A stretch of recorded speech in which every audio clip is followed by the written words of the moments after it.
Welcome to a lesson on the loan divider method of fair division.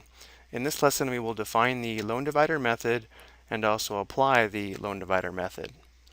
The loan divider method works for any number of parties or players. We will use n for the number of parties or players. One participant is randomly designated the divider, and the rest of the participants are designated as choosers. So to apply the loan divider method, step 1, the divider divides the items into n pieces, which we'll label S sub 1, S sub 2 through S sub n, where these pieces would have the same value based upon the value system of the divider. Step 2, each of the choosers will separately list which pieces they consider to be a fair share. This is called their declaration or bid.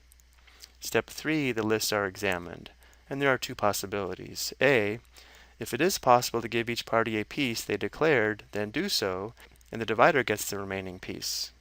B, if two or more parties both want the same pieces and no other, we have what's called a standoff. Then we give a non-contested piece to the divider, combine the remaining pieces, and repeat the entire procedure with the remaining parties. If there are only two parties left, we use divider chooser. Let's take a look at our first example. Three investors are dividing a piece of land worth $300,000. Because there are three investors, each investor's fair share would be 1/3 of $300,000 or $100,000. Each investor's value in thousands for each of the three pieces of land is shown below.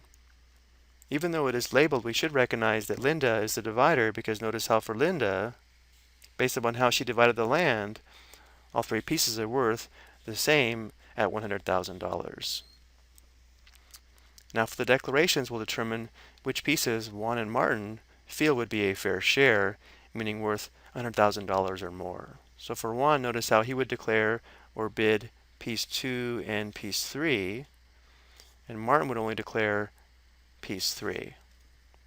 Notice that piece 2 is not contested, and therefore Juan can receive piece 2, which he values at $100,000, so he receives a fair share.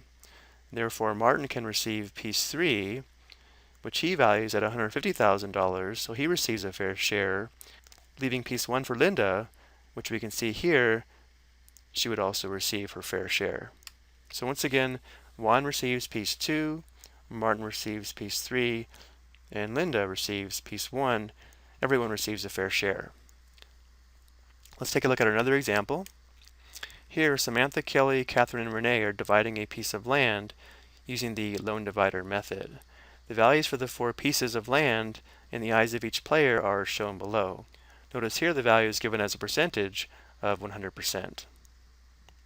The first question is, who's the divider? Notice how Renee values each of the four pieces equally at 25%, therefore Renee would be the divider. And now for the declarations or bids, we'll determine for each player which pieces are 25% or more, which would be each person's fair share. So looking at Samantha, notice how piece 3 and piece 4 would be viewed as a fair share. For Kelly, it would be piece 1 and piece 4. And for Catherine, it would be only piece 3. So again, Samantha would declare piece 3 and 4, Kelly would declare piece 1 and 4, and Catherine would declare piece 3. Notice how piece 1 is the only piece that's not contested, so Kelly can receive piece 1 to receive her fair share. Then looking at Samantha and Catherine, notice how piece 4 is no longer contested because Kelly received piece 1, so Samantha can receive piece 4, leaving Catherine with piece 3, and therefore Renee, the divider, can receive the remaining piece of piece 2. And therefore Samantha receives piece 4. And again, Renee, the divider, receives the remaining piece, or piece 2. Now let's take a look at one more example.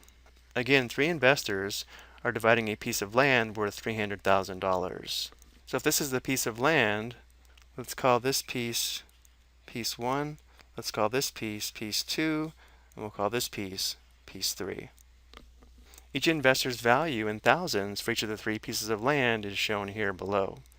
Notice each person's fair share is $100,000, since $300,000 divided by 3 is $100,000. Once again, we should recognize that Rhonda is a divider. Notice how Rhonda divided the three pieces into pieces of land of equal value of $100,000 each. So now we need declarations from George and Mina. Notice how George would only declare piece 3, and Mina would also only declare piece 3. So notice how there's a standoff for piece 3 between George and Mina, which means piece 1 and piece 2 are not contested. So let's assume by a coin flip, Rhonda receives piece 2, which means now piece 2 is gone, which means now if we want, we can delete this column and this row from our table to clean things up. Let's go ahead and do that.